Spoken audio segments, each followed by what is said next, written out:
Let's move on to the data section. This is essentially the ability to prevent undo functions on very large data sets, either large pivot tables or extremely large files over a certain size.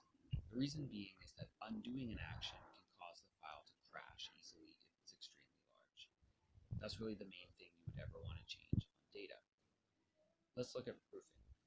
When running spell check, we can tell Excel to ignore certain things, like words that are all uppercase, for example, or that contain numbers, as another example.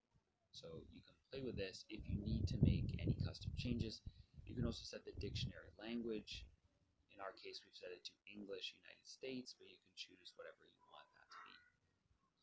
Moving on to save. It's highly recommended that you have autosave at a very frequent time interval. So I think the default is 10 minutes. We've changed it to be 5 minutes just to make sure that there is a very frequent autosave. You can choose where it saves as well. So that can also be very helpful. That's really the main thing here. Then under language, you can choose the default language. In our case, we want United States English. Choose the language that you want here. Ease of access. This is where we can provide